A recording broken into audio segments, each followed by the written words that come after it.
The Youth Academy is a massive part of every single career mode save. If you don't use it, every single player inside your career mode will end up being a regen of somebody else, so things can get boring very quickly. The annoying thing is though, in FIFA, every single team's academy works in the exact same way. You can build Peterborough to match Porto or Crawley to match Chelsea in the very first transfer window. I like to talk about realism on this channel, so I thought it would be a really good idea to find teams with the very best youth academies in the world so that your next youth-focused career mode save makes a little bit more sense. Of course, the majority of the best academies will be at the best clubs, so I'll be making sure to talk about some smaller clubs today that also have world-class youth systems. So how can we judge the quality of a youth academy?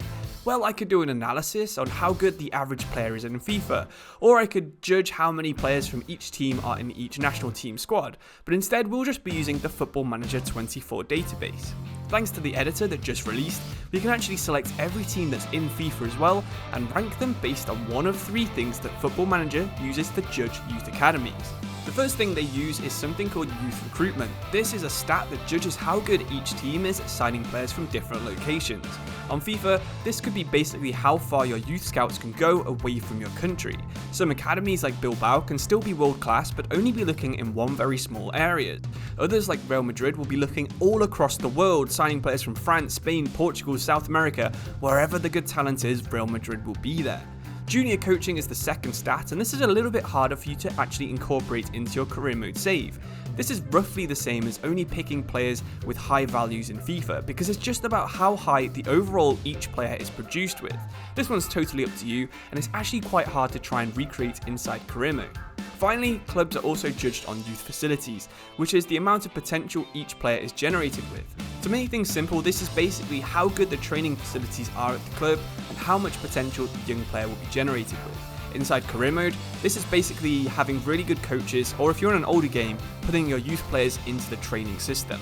Okay, so now you know what we're actually looking at today. Let's talk about some teams that match certain criteria. The first one we'll be looking at is amazing facilities, but maybe not so good at coaching and recruitment. I think the most famous example of this is probably Leicester City. They spent the majority of their Premier League and then the Champions League money building one of the best youth campuses in the entire country. Of course, Leicester City are now back in the Championship, so maybe you should take over the Foxes with someone like Claudio Ranieri, who's also back in career mode now, and try to use youth to build another fairy tale.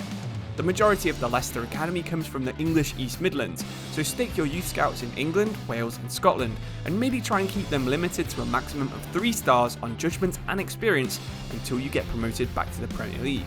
Promotion is definitely possible in Season 1, so try and get as many youth players into the club and playing so that you're ready for that top flight experience.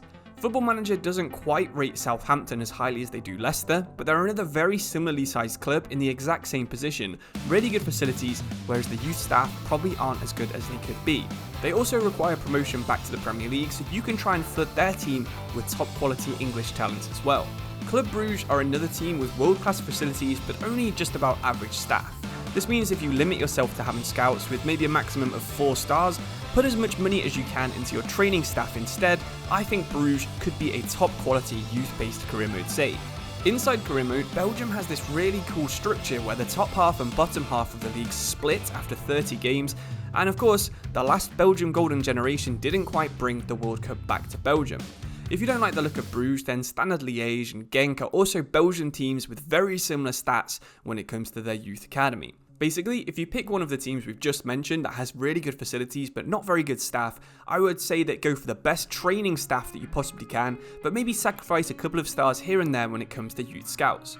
Okay, let's switch up what we're looking at. Facilities are one thing, but sometimes having an academy is all about having the right staff in the right places. It turns out this is exactly what the smaller clubs in today's video all love to do. This includes Vålerenga, who are actually rated at the best club in the entire world at recruiting youth.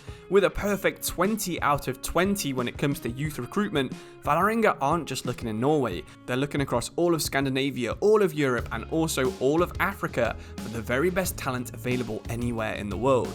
Norway is probably the best nation inside career mode for any kind of club and country save at the moment. Haaland and Odegaard are 2 of the best players for their positions, and the rest of the squad could definitely use your academy to strengthen it with some backups or even first choice players. You have the easy availability of playing in the Champions League when you play in Norway, and Vålerenga becomes a really elite, youth-focused club and country save. If you like playing in Scandinavia as I do, but maybe prefer Denmark, then Midtjylland are also rated 20 out of 20 for youth scouting, while IF Brommapojkarna are Sweden's best scouters, but they're only rated 18 out of 20, so not quite as good as the other two Scandinavian clubs. It's at this point I noticed that it was such a shame that the Colombian league was actually removed from FIFA back on FIFA 21, because they've got about half a dozen teams that are actually ideal saves if you enjoy developing the best wonder kids from basically anywhere on earth. But anyway, let's look at youth coaching before we find some really small teams that you can have some fun with. It's probably quite easy to guess who's the best team in this regard. Barcelona's La Masia is only matched by a single team from Ecuador, but that team isn't even in the game. If you want to produce tons of homegrown players, then make sure you head to Barcelona. Portugal's Sporting, South Korea's Ulsan Hyundai, and Germany's Schalke are all slightly smaller teams that also know how to youth train really well, but they do also all fall behind Barcelona when it comes to youth coaching. Okay, let's find some small diamonds that are just waiting to be uncovered out there. We'll be restricting by reputation because this is a really good indicator on Football Manager of the club's size. For reference, Man City are 8,500, Leicester are 6,300, but Burton Albion have better facilities than both with a reputation of 4,500. If you're English, you might know what St George's Park is, but if you're not, it's the headquarters for the England national team. Every international break, the best players from England meet up and train just outside of Burton, and this is exactly why Burton have the best possible facilities, despite being one of the smallest teams in the English League One. They aren't really known for their academy, but with the right investment, I seriously think that the facilities here could attract some of the best players from anywhere inside the UK. That's exactly what I suggest you do inside your save before using your world-class facilities to bring the world's best players to Burton when you manage to hit the Premier League. Zurich are slightly bigger but play in the Swiss Super League. They have some of the best recruitment of any small team in the world. With a chance to play in the Champions League as soon as Season 2, your best players should be able to develop while you still get to play against some of the best teams in Europe.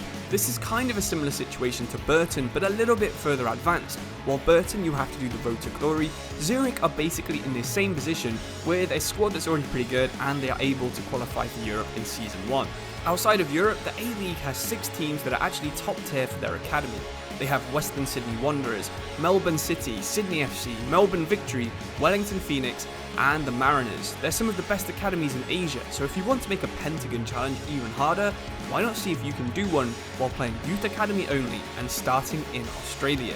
Despite every team we've talked about today, I actually think Farul Constanta in Romania is possibly the best team to use for a youth-only save. The team is known for promoting young talents from its academy in real life, and this has earned them the nickname Haji's Kids and an almost perfect rating when it comes to their academy inside Football Manager. The name might sound familiar, that's because it's owned and managed by the Romania, Barcelona and FIFA legend George Hagi. With him being club owner, founder and also head coach, SSC Farul, as they're known on FIFA, have become one of the first sides from their region to win the national title. In Season 1, you'll actually be outclassed but still present inside the UEFA Champions League. I think this is what makes this save so good. You have Champions League football in Season 1, you have a reputation for one of the best academies in the entire world, you're in a very fun nation, Romania, that not many people ever have the chance to play in. So why not research how this team likes to play and see if you can win something with kids in Romania. Hopefully this video gave you some decent insight into some of the best teams with world-class academies that have maybe fallen under the radar inside career mode. If you've got any suggestions for other teams that should be in this video, leave them in the comments. But thank you for watching this video. On screen is another one that you'll enjoy. Cheers and goodbye.